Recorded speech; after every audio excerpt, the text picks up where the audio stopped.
Welcome back, ladies and gentlemen, to Let's Play Alan Wake, and let's continue the game where we last left off, which is now episode 4. And now we're in the clinic, or whatever this place is called. Let's get to it. Good evening, Alan. Are we feeling better now? Feeling calm? Yeah, I see you brought your pet gorilla with you, so sure, I'm calm. I get the message, loud and clear. Quite right. That's the spirit. You're being very brave, Alan. I understand you're confused. I would be more concerned if you weren't suspicious of me. I don't blame you for it. Big of you. Now, why don't you come with me? We'll reacquaint you with my clinic and go over everything you might have forgotten. Little walk and some fresh air? Yes, it will do you good. This corridor is for patients. Most of them aren't here right now. Jack took them out for a fishing trip, except for the ones who are particularly vulnerable, of course. I encourage creativity as a part of the recovery process here at Cauldron Lake Lodge. I specialize in treating artists. I bet you do. Splendid, Alan. I honestly believe we can get this thing under control if we work together. This way, Alan.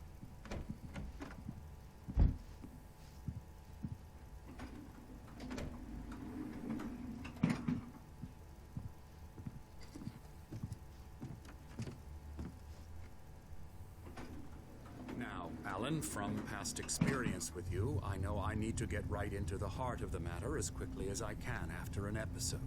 So I'm just going to say this. Alice is dead. No.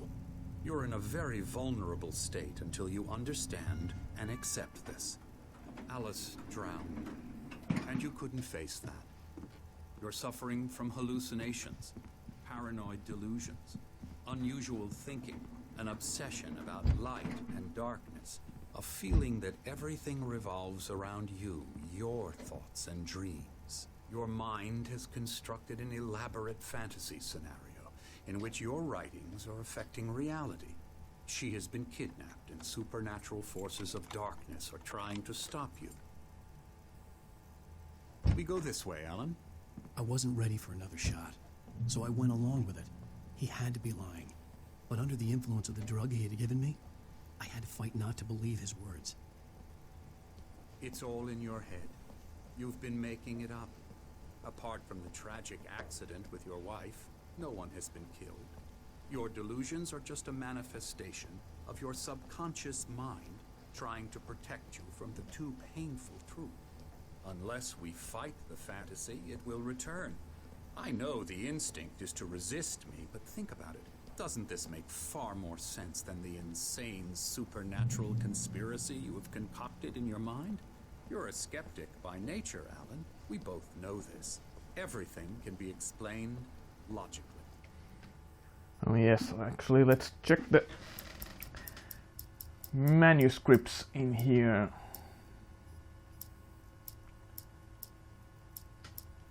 How many did we miss? Well, a couple of.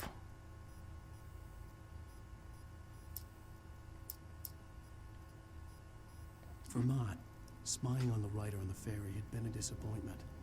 His boss had made Wake out to be something special, but Mott hadn't been impressed. Not many. Were big, thick-set men, confident and at home in the woods. They were feeling good, running on beer, ghost stories, and camaraderie late into the night.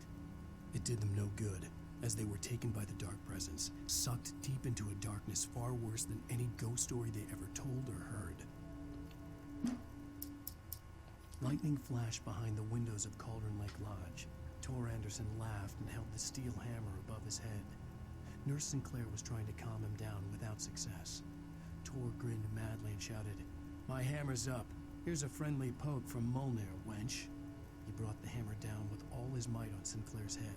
"We're on a comeback tour, baby."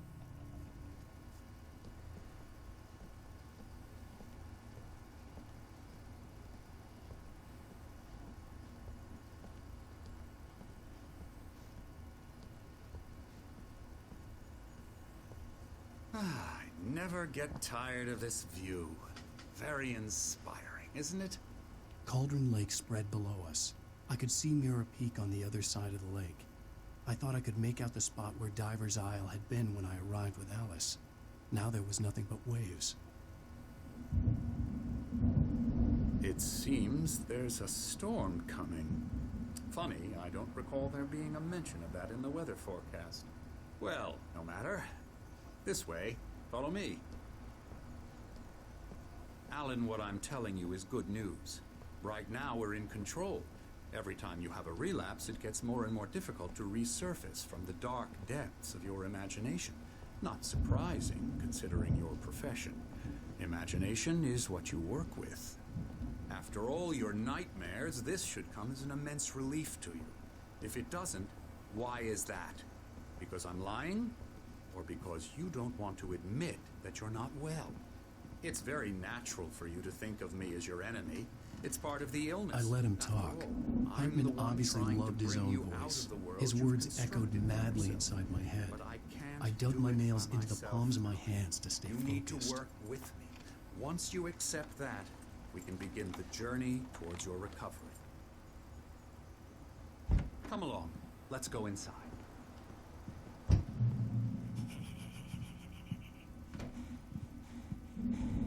Here's the entrance to the office wing. That's for staff only. You were impressed by my trophies when you first arrived here. I do love to hunt. The great outdoors, man versus nature. It's wonderful stuff. Pretty damn wonderful, yeah. Scary, scary, scary.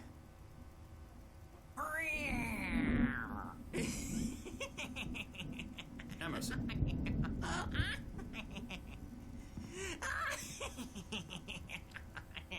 I'm a real bad dream, mister. You should be afraid of me. Don't want to run into me in the night, that's for sure. please, Emerson. Mr. Wake is confused enough as it is. Yeah, you'd like me to go away so you won't be scared. But you can't just decide what kind of dream you have or when you have it. Emerson, Okay, sorry. Boo. that's Emerson. We're actually making some progress with him, I'm happy to say. He works on video Elbow games. strikes. It's Ooh-yah. trash, of course, but it does involve some Get him to the head. small creative effort, which makes him receptive to my therapeutic methods. No kidding.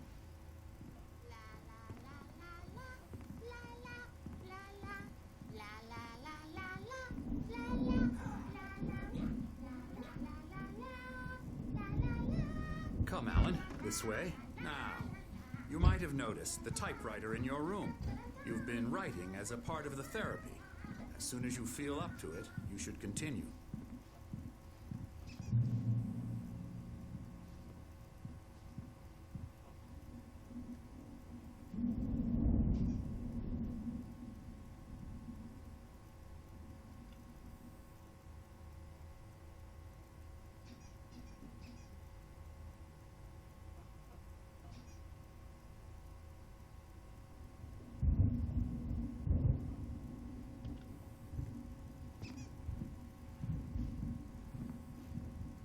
My rheumatism's killing me.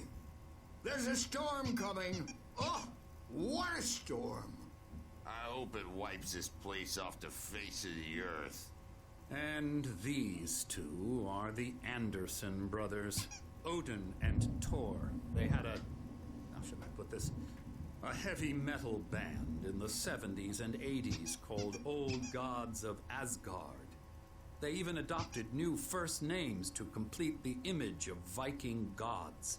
After the band broke up, they lived on a farm nearby. They are, well, in advanced stages of dementia. They're well cared for, TLC and all that. There's nothing more that can be done. I'm afraid that the rock and roll lifestyle has left its mark. Oh, that won't do. I'm so sorry to cut this short for now, Alan. The power has been acting up.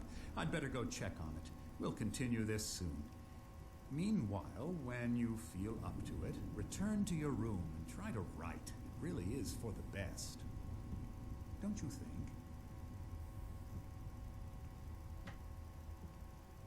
I'd like like to bash his head in with a hammer. Oh, he'd love to fish out our secrets, but he has no clue. He's not crazy enough. Not crazy like us, Sonny. Yeah! Being crazy's a requirement, Sonny. Who else could understand the world when it's like this?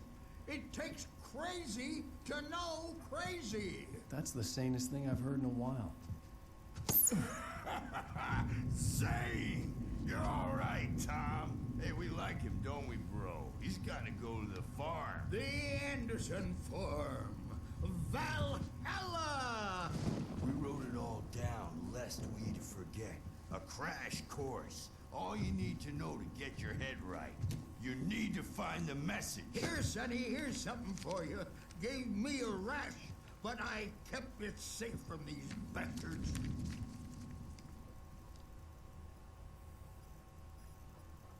My head was clearing up, or according to Hartman, I was sinking back into the fantasy. I was convinced he was lying to me about everything. Crazy or not, the Andersons made more sense. Tom, got any booze on you? Yeah, no. We Sorry, have a guys. stash of the special stuff at the farm. Our own formula. Local ingredients. Medicine clears your head right up. Makes you remember like moonbeams on the brain. Oh, I just noticed. Leather patches on the elbows? That's not very rock and roll. Tom just lost is all. Baba Yaga got to him too, the damn witch. She used us all. Taken from all of us. Took my thunder, the witch. Zane could feel the poems, taking form, shaping things. As he experimented, he imagined he could almost feel the power surging through the keys of the typewriter. It exhilarated him. But there was fear, too. If not for his young assistant, Emil, he would have given it up. But Emil convinced him otherwise. He, too, had a way with words. And my ravens, what were they? Memory and thought, the hag. She took something from you too, didn't she? That's what she does. We're better off. This place, the lake, it gives you power. If you're a creator, an artist, a god. Nightmare shifted in their sleep in the darkness of the lake. Yeah, that's the one. She makes sure it comes out twisted and wrong. Just ask the lamp lady. She knows what happened to that other rider. She's been using you, boy, and you let her. You went and opened the door for her, didn't you? Now, it was already open a crack. And whose fault is that? We're morally corrupt, disease-ridden, old and stupid. Doesn't mean he had to open it all the way, goddammit. A little interesting banter, but now let's return to our room. A little bit of foreshadowing of things to come.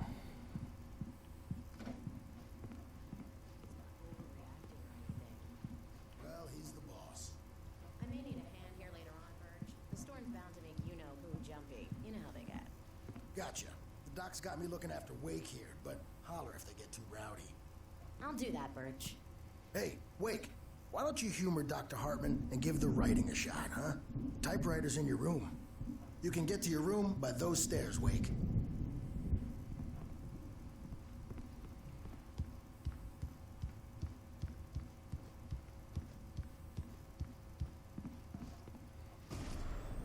Something's wrong.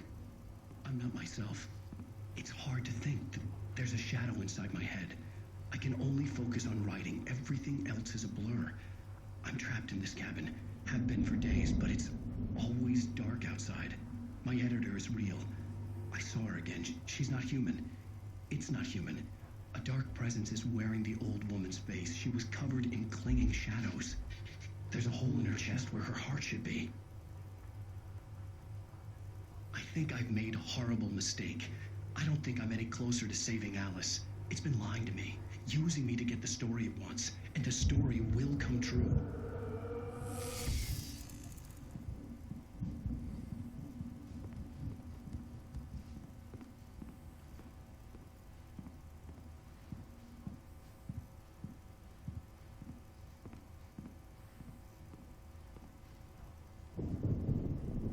white glare of the blank page in front of me hurt my eyes. My hands began to shake uncontrollably. Everybody, calm down. Put that down. Bert, I need help. Hey, Wake, you stay here. I'm gonna go see what's up. You just keep doing what you're doing. Be cool, okay?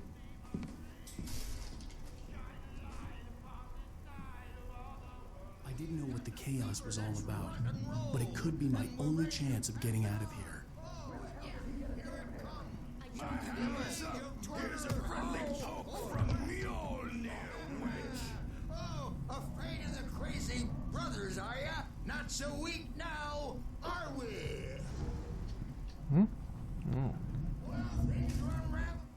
Hartman kept talking, giving Barry the grand tour, clearly proud of the place. He went on and on about his hunting trophies, and Barry was impressed. But he was here on business. He raised his voice, cut through the monologue. Hey, Hartman, where's Al? Hartman stopped in mid-sentence, annoyed at the interruption. He nodded at the hulking orderly standing nearby. The man smiled and clapped a practiced hand on Barry's shoulder. Fast, aren't they?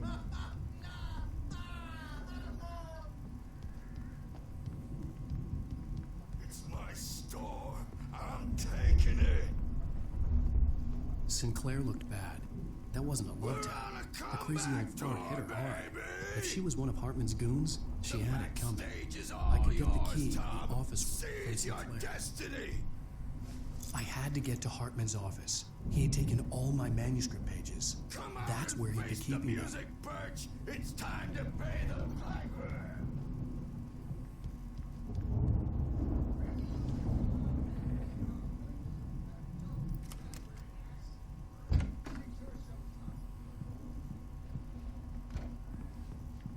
The markings on the tape said they were recordings Hartman had made at the sessions with his patients. I saw Alice's name on one of them. For a moment, I couldn't breathe right. Now, Mrs. Wake, can you tell me about Alan's problems? He's more and more out of control all the time. The parties, he's so angry all the time. He's getting violent. Do you mean with you? No, not with me. No, never. Sometimes I almost wish Alan would take a swing at me, because at least that'd lead to a conversation he couldn't just march out of. But no. Alan doesn't really sleep. And the work, well, he's not writing at all. He sits there for hours and just gets more and more frustrated. And I can't talk to him. Yes. Tell me, Mrs. Wake, what would you say to him if he'd listen? I don't know. I want to say, I look at you, and it's not you. Just some stranger who resembles you. Looking out from behind your eyes. And I don't like that guy much. And now it's all gonna go to hell. But you don't ever say this. No. I've tried, but he's not listening. He's too deep in his own problems, always going on about something else. I'm so afraid I'm gonna lose him, and we're not even talking anymore. He doesn't let me in anymore. He just keeps me in the dark. I'm so alone here, even when he's home. Please help me, Doctor, because I'm at my wit's end. Well, if you can just get him here, I'll absolutely do my very best. Yeah, but Doctor, you need to be careful with him. He's not just going to listen to you and cooperate. He's the most stubborn man I've ever met. Well, I'll be sure to bear that in mind. Hearing her voice, what she was saying made me happy and sick and guilty all at once. Worst of all, I recognized the words. The phone call from her. It had been a cut-up of this. Just a recording.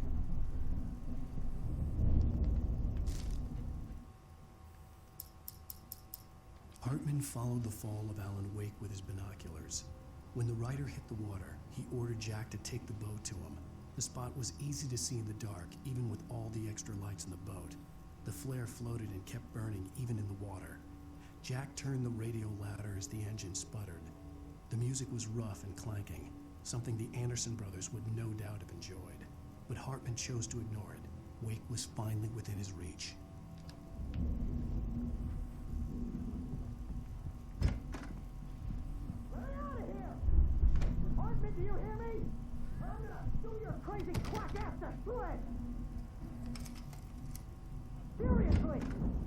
Barry? Ow! About time! Barry, man, am I glad to see you. We need to get to Hartman's office. It's right next door. You okay? Yeah. I mean, no! The cops found me at Rose's trailer, but they didn't hassle me too much. I'm obviously a victim in this, and I demanded to be treated as such. Or else I'd sue their asses. Speaking of asses, that Fed gave me a real hard time, but I had no clue where you were. That guy's crazy out. But he let me go, and then I get a call from Hartman, that son of a bitch, who tells me you're here, and I should come pick you up, but when I got here, 2 goons clobbered me and stuck me in there. What's with the cutout? I stole it from the diner to piss off Rose after what she did to us. That'll teach her. Yeah, that's a harsh punishment. Come on, pal, we gotta get going.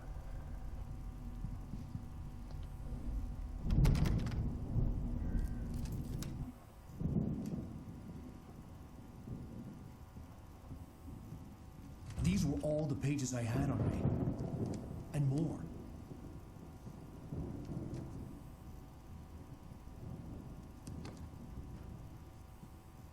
Alan, please.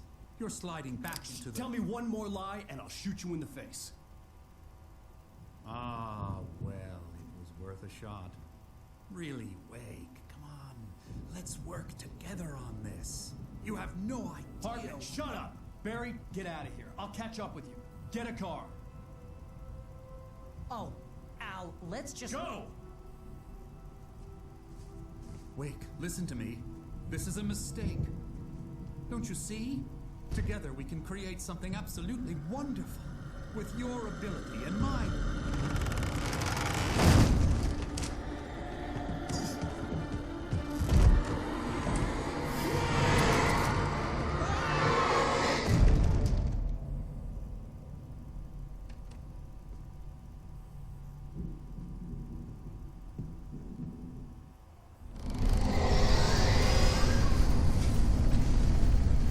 The dark presence would be on me in a moment. I had to find a way out.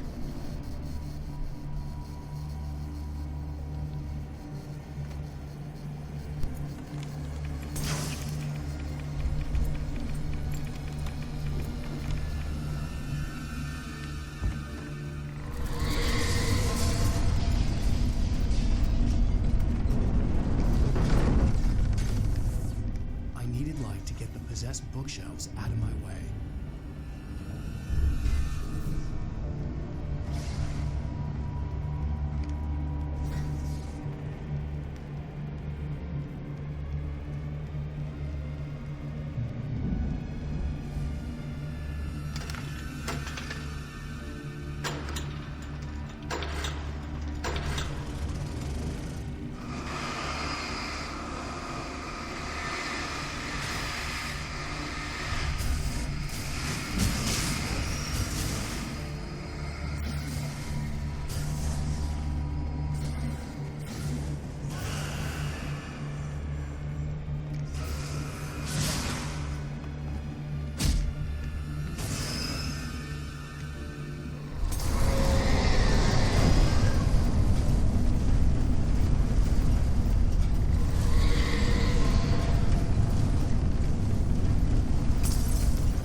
Hartman knew he was no creator.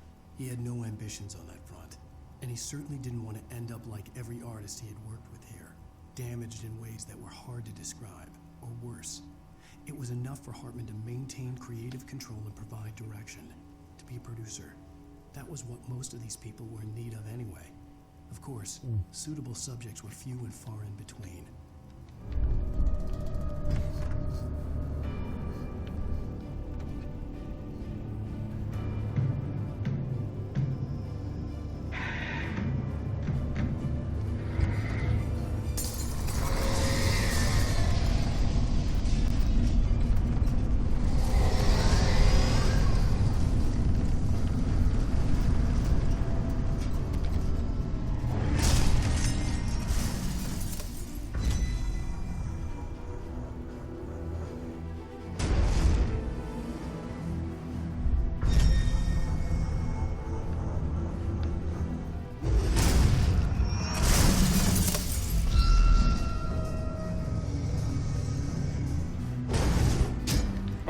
bloody.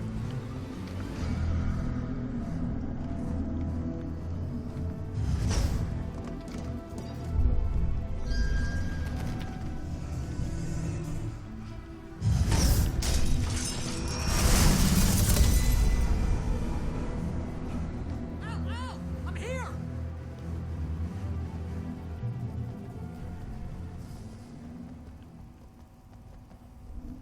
I found the car, but the gate's locked. You're gonna have to go through the hedge maze over there. Barry, I don't have a light. Take this, Al! Oh, God! Look at the house!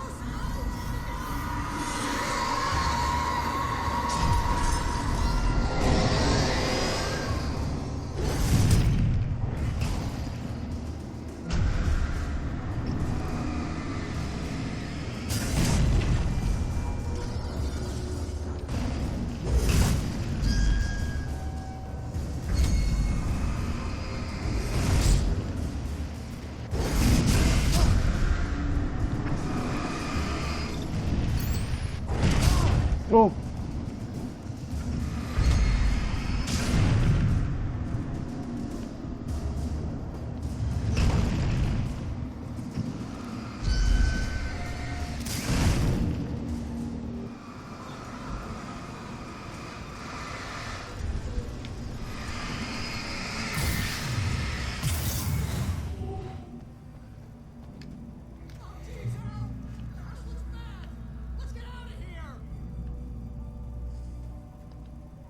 Well, some more supplies.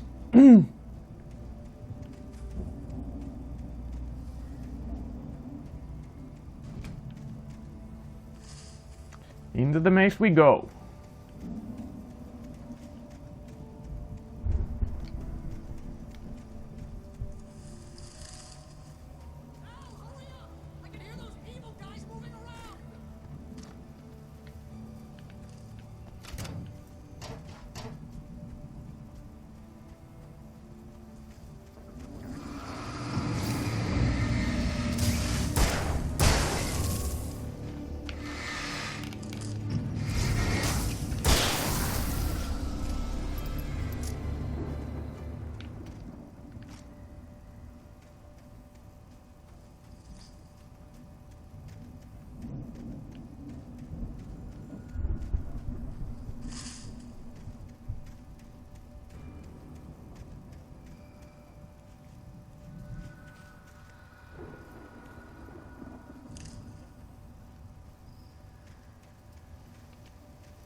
I stared at the Viking paraphernalia that littered the area, surrounding an unlikely centerpiece.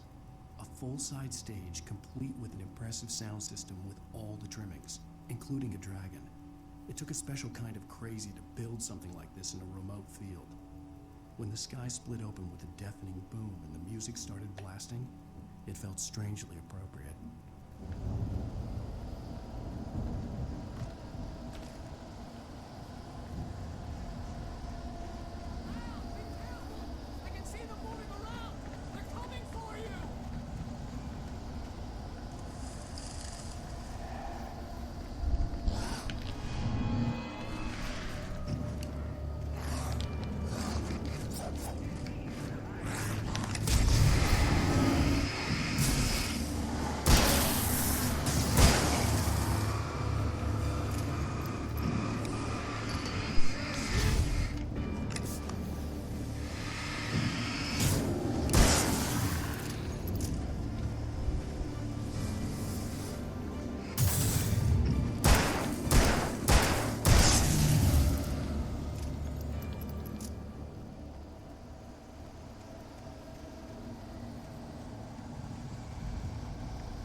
For the moment, Barry was just glad he had survived the fall.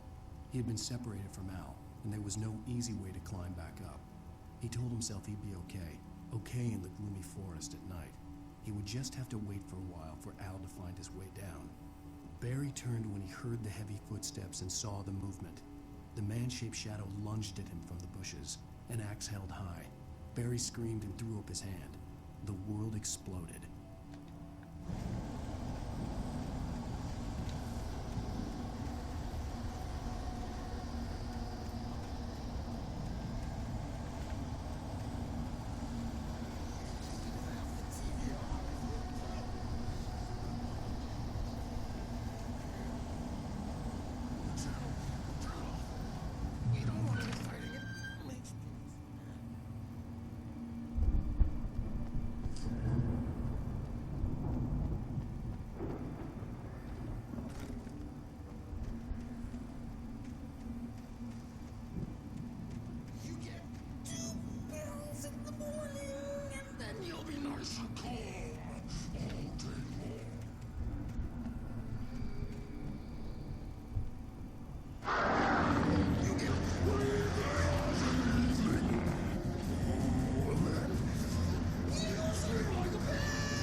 Mott knew that Wake was smarter than him.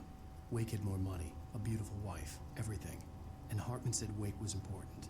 That made him better than Mott. But Mott was calling the shots now. He'd expected Wake to whimper and grovel, but instead, he seemed willing to fight. Mott knew he'd gotten under Wake's skin. If only Mott actually had his wife. The thought made him shiver.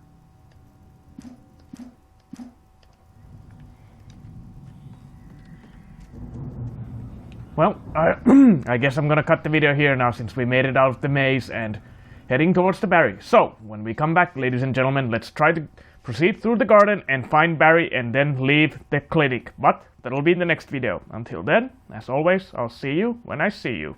Later.